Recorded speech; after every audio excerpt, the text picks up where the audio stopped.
So ons probeer altyd by Kyknet om stories te vertel wat ons kykers gaan boei. En met Niggies het ons reeds geweet dat dit gaan, omdat in 1966 en toe ook in 1984 met die oplossing van die moordsaak is Suid-Afrika vasgenaal gehou deur die gruisame gegevens van destyds en hierdie ongelooflike ontknoping in die 80s toe die moord uiteindelik opgelos is. So ons het reeds geweet, anders as wat mens gewoonlik doen met 'n fiktiewe dramareeks, dat daar 'n groot klomp ingebakte belangstelling by ons kykers is in die Niggies se verhaal. En ons wou dit op 'n manier weer lewe gee, hierdie ongelooflike storie. En ook vir 'n nuwe generasie van kykers wat nie groot geword het in die 60s nie, vertel wat toe gebeur het. Hierdie ongelooflike verhaal van verlies, maar ook van vasberadenheid van hierdie boetie van Issy, Andrei, wat besluit het hy gaan die moorde oplos. En ek dink dis 'n tragiese maar inspirerende storie. Die konsep vir hierdie ervaring het soort van gekom uit 'n vergadering wat ons met die KAK gehad het. Ons het gepraat oor die inhoud wat ons op hierdie stadium beskikbaar het en toe het die goedhart van die KAK dadelik in sy kar gespring en vir ons 'n video kom maak van hierdie wonderlike tabakstoer waar ons is vanaand. En van daai oomblik af het alles net die een plan op die volgende plan. So jou eerste as jy in die vertrek ingestap het jy gekyk na of ondersoek foto's wat ons van produksie gehad het. Ek dink belangrik om te weet is dat vanaand was 'n baie spesifiek, ons het regte elemente gehad wat ons gekombineer het met elemente van die reeks. So die foto's van die moordtoneel en daai is eintlik die foto's van die reeks.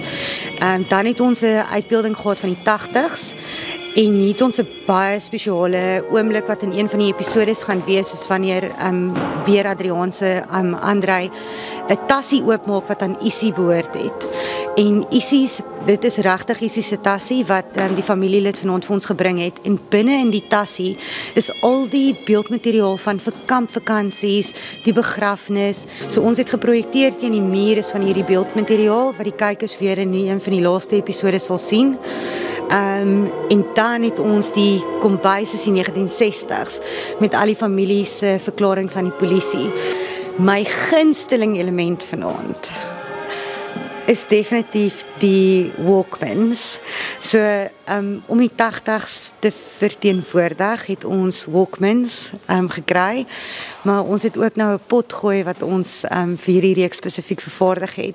So ons het episode 1 op spesifieke plekke vanaand geplaas en mense kon 'n bietjie daarna luister. Dis amper asof dit 'n teatrale ervaring was, behalwe vir alles wat ons gedoen het in die oomblikke en die tonele, dis so min dat die kykers en die akteurs saam iets kan beleef en kyk.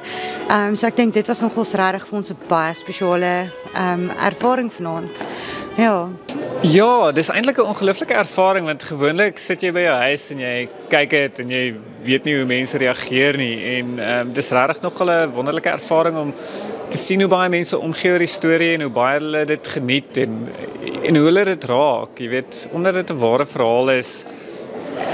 Dink ek het dit 'n ander tipe raakpunt aan mense en dis nie lekker nie, dis aangenaam om te sien dat dit mense raak en dis aangenaam om te sien dat jou werk actually vir mense iets beteken. So dit was regtig 'n heerlike ervaring. Dit was ongelooflik moeilike werk geweest want die onderwerp van kindermoord en kinderverkrachting is nie 'n lekker ding om elke dag na toe te gaan en dit te explore in jou werk nie. So dit was baie moeilik in daai opsig, maar tog was dit 'n ongelooflike verrykende ervaring vir my geweest want jy werk saam met van die land se beste akteurs. Ek vermoed die land se beste regisseur. Ek het al 'n hele paar keer saam met Jacques gewerk en dit is ongelooflik om mee saam te werk en jy weet om die geleentheid te kry om 'n storie te vertel oor mense wat regtig bestaan het.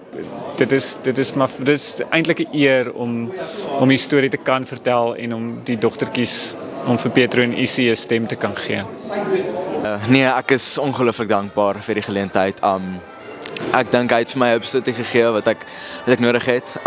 Ek dink ja, dit was 'n goudmyn waar ek kan ontgin. ek dink ek het so baie geleer by hierdie rol, by hierdie hele produksie as geheel, veral met ons gewerk het met die beste van die beste. So ek het ook 'n lekker oogie gehad op die tegniese kant van dit en wat mense doen en alle elemente wat betrokke is by die produksie. Nee, so ek het so baie geleer. Ek gaan dit definitief onthou en saam met my kan dra en kan gebruik in my lewe weer, ja.